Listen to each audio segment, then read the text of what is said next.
That's why it's an aside. But if you ever see this phrase, you don't need to worry about it. So-called higher order dispersion just means that, you know, we've been kind of thinking of things as a line, and there are other terms, right? There is a way to expand any function as a constant plus a line plus a parabola plus higher order terms, right? So the dispersion we're talking about here, this B here, is the D that we've been using, right? And it just says that I'm near the zero dispersion wavelength anyway. This curve D is a function of wavelength. This is going to look like a line, right? Let me go ahead and do an aside within an aside there. And we'll do it this way, just like, what's this linear versus nonlinear stuff? Any function, I can start out with a point, and then I can say, okay, add to that constant a line, right? If it looks like a line, it's linear.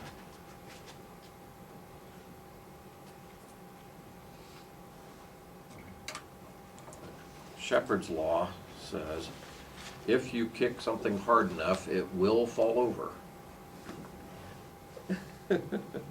In other words, if you hit it hard enough, it will go nonlinear. Right? Very few things look like a line in the real world. Who knows what it really does? Right? Kick a football. Yeah. Or cranking up the power into your speakers, right? Or an amplifier. I want an amplifier to work linear. If I crank it up too much, suddenly it distorts. It could saturate. I can't get any more gain out of it. It's already flattened out. Right? But locally, on the other hand, anything, any real curve that's nonlinear, I can always linearize it. Right? If that's my range, it looks close enough to a line. Right? But if my range is like this, I can't deny the fact that this is nonlinear. Okay, so that's what linear and nonlinear mean. If I don't hit it too hard or have too much of a range, I can always treat things as linear. But the real world will always be nonlinear. Something's got to give at some point. So we're talking about linear distortions. We'll talk about nonlinear distortions. And what comes. Another type of linear distortion that we haven't talked about yet is called PMD, polarization mode dispersion. So this is new.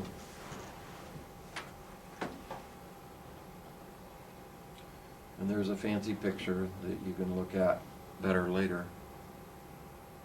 But here's a simplified version of what's going on there. I have polarization. Right? So the electric field could be going up and down that way, or it could be going back and forth that way. Right? Two polarizations.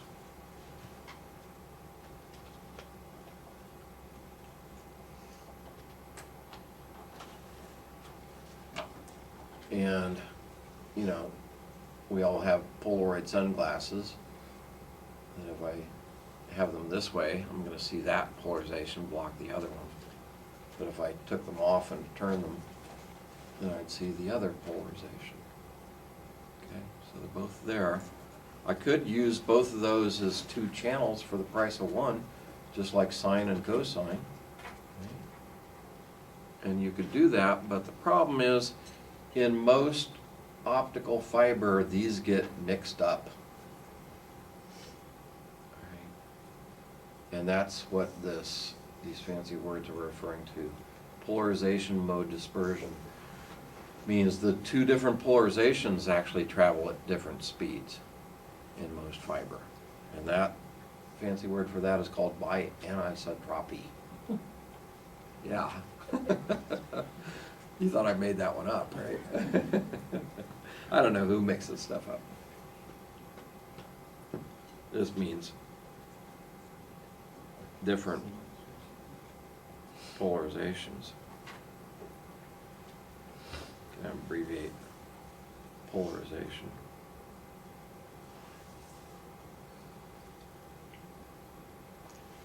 Travel, go at different speeds.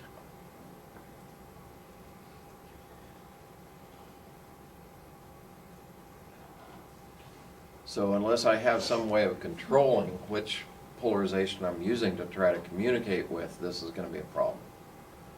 Single mode fiber actually supports 2 modes of polarization. We didn't talk about that, but the electric field could be going this way or it could be going that way. Right? And so if they're going at different speeds, that's going to be a problem. I think I'll start the next one with a kind of a review of this, and then I'll get into a more simple way of it's not watered down, it's just a more clear way of talking about it. Okay. But you also have to know some of the fancy words so that you can communicate with people. Right. Current state-of-the-art systems do not use polarization diversity. Polarization diversity would mean I can access one polarization or the other. Right. Let's see. This is, we're still under linear, but this becomes a real serious problem in when we bring in the nonlinearities. Adjacent channel crosstalk. Even in the linear system, right, got, just like with radio, I've got one channel there, another channel here. I can't make my filters perfectly sharp unless I'm willing to spend an infinite amount of money and have an infinite number of parts in it. Right? So there's a roll-off factor here, just as there are in any radio stations. Right? So the FCC says, well, you need to be at least this sharp so that when somebody's trying to tune into this frequency, they won't hear so much of the radio channel that's right next to it. Okay. But they're going to slop over a little bit. And if they slop over too much, that's a problem. That problem is called crosstalk.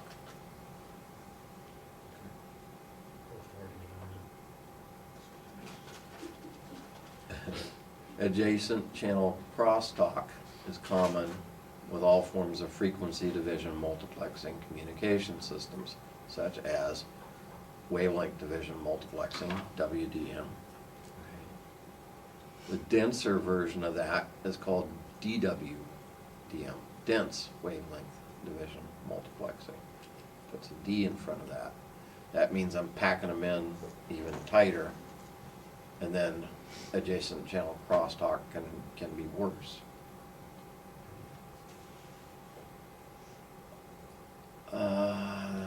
We just said that. When we pack them in tighter, it can be a worse problem. Obviously, it depends on the spacing and how good my filters are. Questions? Comments?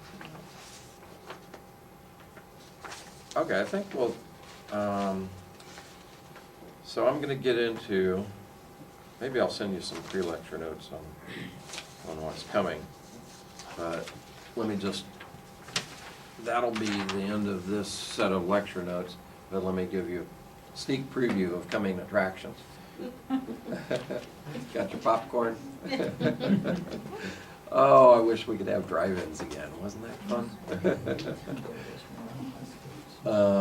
Let's all go to the lobby. Okay, I'll stop. The nonlinear stuff, right? And so there are mainly some processes. They look a lot like what you've already seen when I'm pumping those EDFAs, except it's a little bit different. here I pump up to this level, and it's just one level, and it comes back down, and then it trickles down in the lower energy states. These are vibrational modes. And so you can get, the crystal lattice can vibrate, so you create phonons is the fancy name for the vibrations. So there are a couple here that we're going to go over real briefly. Brillouin scattering. This is the main reason why I can't crank up my power going into a fiber. I'd like to have more and more signal into my fiber, but when I turn it up too high, the nonlinearities kick in, and this type of scattering throws it all right back at me. So I'm trying to cram more higher energy levels into my fiber, but then when this kicks in, that energy just bounces right back out at me. And so I have to deal with that. This one works similarly, but in Raman scattering, the nonlinear scattering can go in a forward direction. There's another thing called four-wave mixing. There's self-phase modulation, and cross-phase modulation. Those are a little bit different. We'll talk about some of those differences, and I want to get too far ahead of myself, but we'll keep it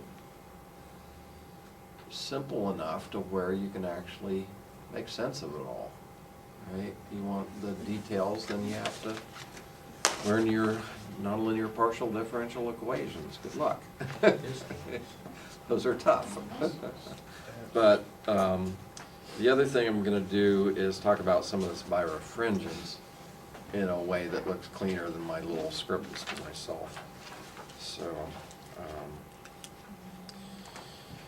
Yeah, linear algebra. algebra was tougher for me. I like calculus better now. Well, the Because it's- stats class is linear algebra, basically what it is. Oh, yikes. It's tough. I like pictures. I always like geometry. How many people liked algebra better than geometry? Most people what? A lot of people do. How many people like geometry better than algebra? I hate algebra. I love algebra. Two. I hate algebra. Algebra is the easiest thing ever. I hate algebra. I hate algebra. So you don't like this? You've been trying to convince me. This is quite Things nice. for years. I hate algebra. A lot of us get that on the Saturday, and we notice it's not good. I don't know. I spend a lot of time wrestling with this schedule. I had it all the way I wanted it. I got good at sliding. I spent a lot of time talking to him about what made sense and tried to, like, say, let's nail it down and keep it so that people know what to expect. Thank you. I guess I should turn the camera. But I'm not ashamed to admit that I'm frustrated that it keeps fluctuating too, because I don't like that. People should know what's coming next. And I will turn it on.